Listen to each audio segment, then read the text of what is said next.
अस्सलाम वालेकुम जी। आज का लेक्चर हमारे पास है करंट डेंसिटी के बारे में। तो जनाब, आज के हमारे जो टॉपिक होंगे हम देखेंगे करंट क्या होता है, करंट डेंसिटी क्या होती है, यानी दोनों में जो फर्क है वो देखेंगे। फिर हम देखेंगे आया इनका आपस में कोई बाहमी मैथमेटिकल रिलेशन भी है, यानी करंट और करंट डेंसिटी को कैसे आपस में रिलेट किया जा सकता है।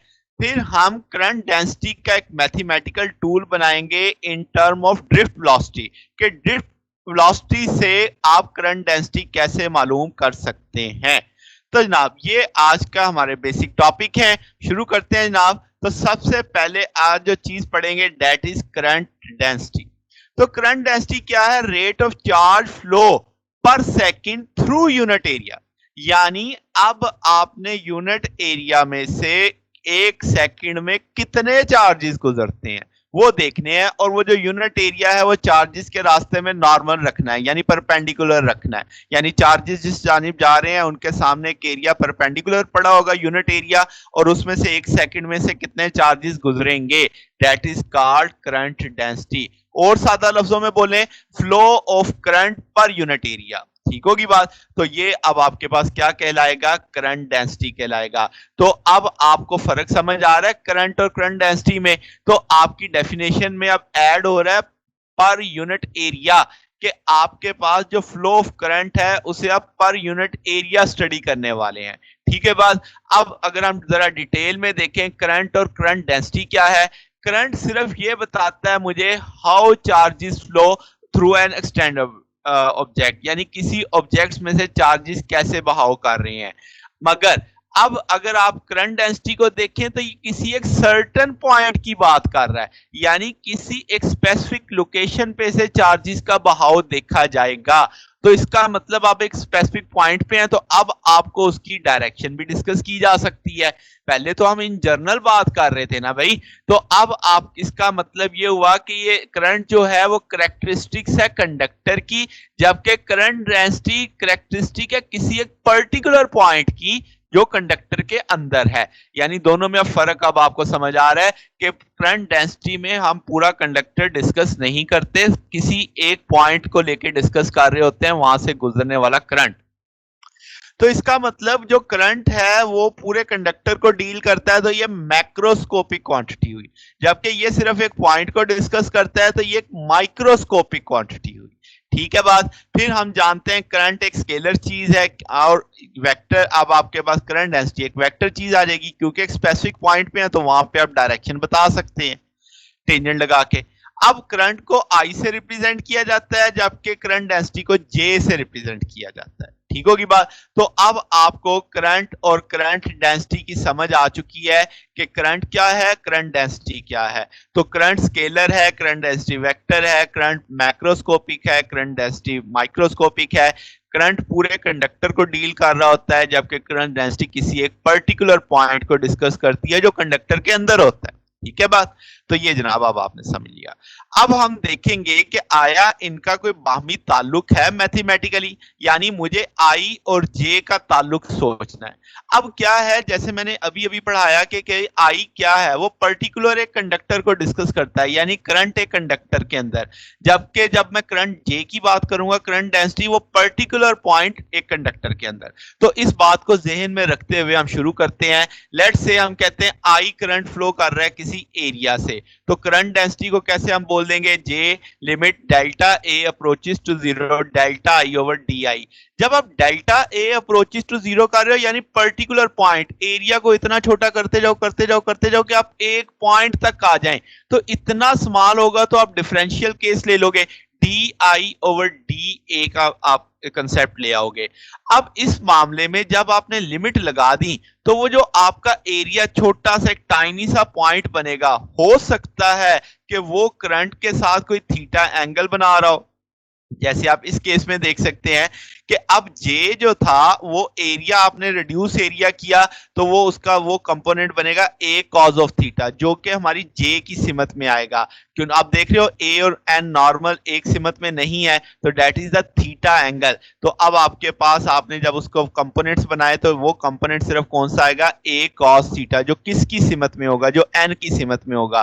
ठीक है, तो वो जे की सिमत में आप ले लोगे तो जनाबे वाला अब आपके पास delta I over A cos theta आ जाएगा। अब आपको समझ आ रही कि मैंने ए कॉस थीटा क्यों लिया है, क्योंकि आपका जो ए था वो आई की आपके पास उस करंट की डायरेक्शन में नहीं था।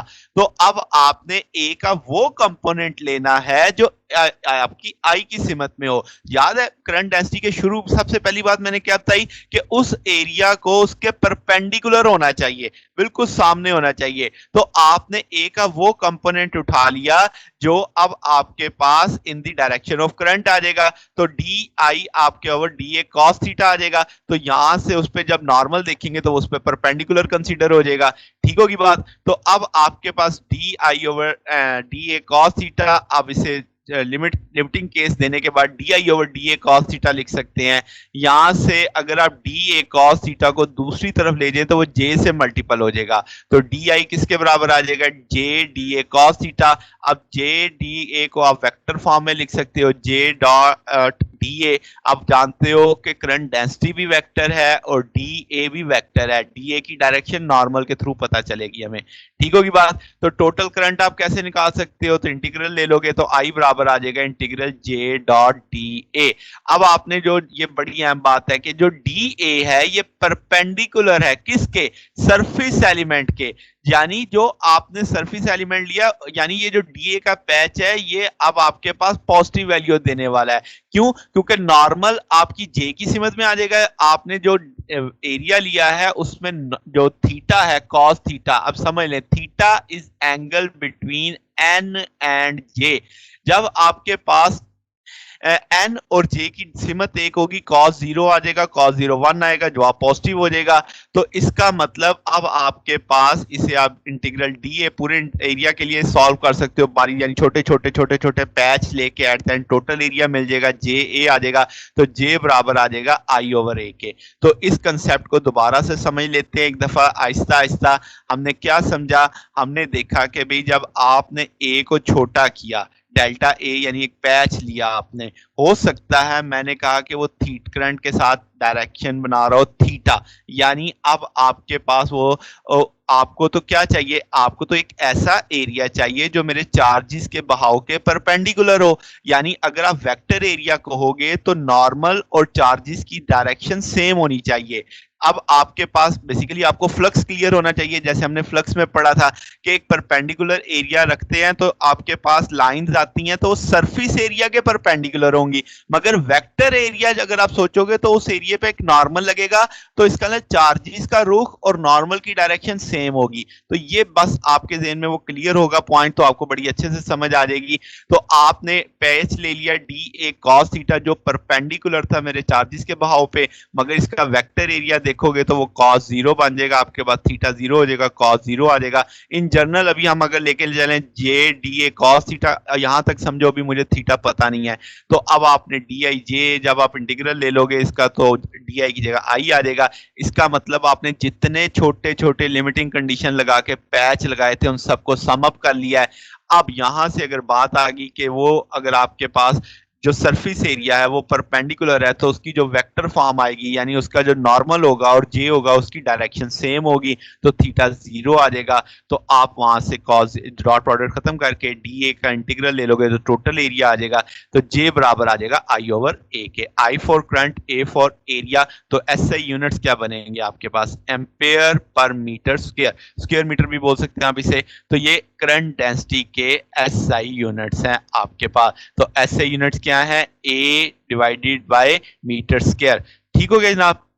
अब अगली जो चीज हमने पढ़नी है वो क्या है, वो है करंट डेंसिटी को in term of drift velocity बताना है। तो अब पहले थोड़ी सी चीजें रिवाइज कर लेते हैं कि हमने अब तक क्या पढ़ा। मुझे पता चला कि भाई कंडक्टर के अंदर जब आप देखते हो तो चार्जेस यानी करंट आपके पास जब बैटरी नहीं लगी हुई, एक तार है आपके पास, तो उस तार के अंदर चार्जेस रैंडमली मूव करते हैं, जितने लेफ्ट से राइट जाते हैं उतने राइट से लेफ्ट जाते हैं। तो इसका मतलब नो नेट डायरेक्शन आती है। मगर जब आप बैटरी लगा देते हैं, बैटरी लगा देने से क्या होता है कि अब वो रैंडमली मूव नहीं करते, मगर अब उनको एक ड्रिफ्ट आ जाती है। वो एक खास सिंक में अप्लाइड इलेक्ट्रिक फील्ड के अपोजिट चलना शुरू हो जाते हैं इलेक्ट्रॉन, ठीक है। मगर वो इतने रैंडम नहीं रहते, अब यानी वो एक फील्ड उनको अपनी जानिब खींच रही होती है। पॉजिटिव साइड इलेक्ट्रॉन्स की जानिब जो है इलेक्ट्रॉन उस जानिब जाना चाहेंगे तो अगेंस्ट द फील्ड जाएंगे, तो उनकी वेलोसिटी को हमने ड्रिफ्ट वेलोसिटी कहा था।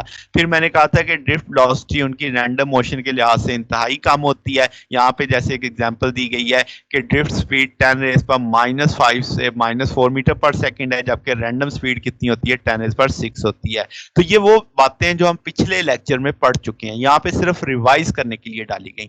अब शुरू करते हैं जनाब के कैलकुलेशन करंट डेंसिटी को in term of drift velocity देखना है। लेट्स से अब मैं पॉजिटिव चार्ज को लेके चलता हूं कि पॉजिटिव चार्ज चाह रहा है। अब पॉजिटिव चार्ज है तो वो फील्ड की सिमत में जाएगा, क्योंकि इलेक्ट्रॉन अगेंस्ट द फील्ड जाएंगे, मगर पॉजिटिव चार्ज तो फील्ड की सिमत में जाएंगे। ठीक होगी बात। तो अब आपके पास क्या है कि वेक्टर क्वांटिटी है, आप कहेंगे इन द डायरेक्शन ऑफ फील्ड है, तो करंट डेंसिटी अब आपको पता है उसी जानिब है जिस जानिब फील्ड है for the positive charge carrier के लिए। तो अब आपके पास ड्रिफ्ट वेलोसिटी को Vd से कह देते हैं, करंट डेंसिटी J है, क्रॉस सेक्शनल एरिया कितना है, A है। तो अगर मुझे ड्रिफ्ट वेलोसिटी पहले कैलकुलेट करनी है तो हम कहेंगे A एरिया है, L उसकी लेंथ है जिस कंडक्टर को मैं स्टडी कर रहा हूं, N नंबर ऑफ इलेक्ट्रॉन्स पर यूनिट वॉल्यूम है। तो टोटल वॉल्यूम कैसे आ जाएगा, एरिया को लेंथ से जरब दो तो क्या वॉल्यूम हासिल हो जाएगा। तो वॉल्यूम कितना हुआ, AL, ठीक है। अब इस AL वॉल्यूम में तादाद कितनी है, that is the N number of electron per unit volume. तो इसका मतलब टोटल आपके पास तादाद नंबर कितने आएंगे। तो अगर यूनिट वॉल्यूम हो तो आप बोलोगे N, ठीक है। अगर AL वॉल्यूम हो तो आप बोलोगे कि जवाब कितना आ जाएगा, NaL। याद रखिएगा ये N जो तादाद है ये यूनिट वॉल्यूम के अंदर है, जबकि मेरा वॉल्यूम कितना है, A और L को जरब दोगे तो AL आ जाएगा। A for area, L for length, तो A और L को मल्टीप्लाई करने से वॉल्यूम बनेगा, ठीक है। तो अब यूनिट वॉल्यूम में तादाद कितनी है, N। तो AL वॉल्यूम में कितनी हो जाएगी, तो आप बोलोगे कितनी, NaL हो जाएगी, ठीक है। तो अगर E चार्ज हो आपके पास तो टोटल चार्ज फिर कैसे निकलेगा। अब आपको टोटल तादाद पता है कि टोटल तादाद कितनी है, NaL। तो अगर इस मुझे एक जिसे आप बोलो कि सिंगल इलेक्ट्रॉन के चार्ज की कीमत पता है E है, तो NaL इंटू E। आप पॉजिटिव चार्ज ले रहे हो तो पॉजिटिव चार्ज को पॉजिटिव E से कंसीडर कर दोगे। तो अब इसका मतलब इक्वेशन नंबर जो 1 बनी, ये इक्वेशन नंबर 1 मुझे टोटल चार्ज समझाएगी। तो समझ आ गई बात कि टोटल चार्ज तक मैं कैसे पहुंचा हूं। मैंने पहले जो तार मैंने ली हुई थी मैंने उसका वॉल्यूम देखा, A for area, L for length, तो AL वॉल्यूम आ गया। फिर मुझे पता चला यूनिट वॉल्यूम में तादाद कितनी है, N। मैंने कहा मेरे पास तो यूनिट वॉल्यूम नहीं है, मेरे पास तो AL वॉल्यूम है। तो यूनिट वॉल्यूम में अगर N है तो AL वॉल्यूम में कितनी हो जाएगी, आप बोलेंगे NaL हो जाएगी।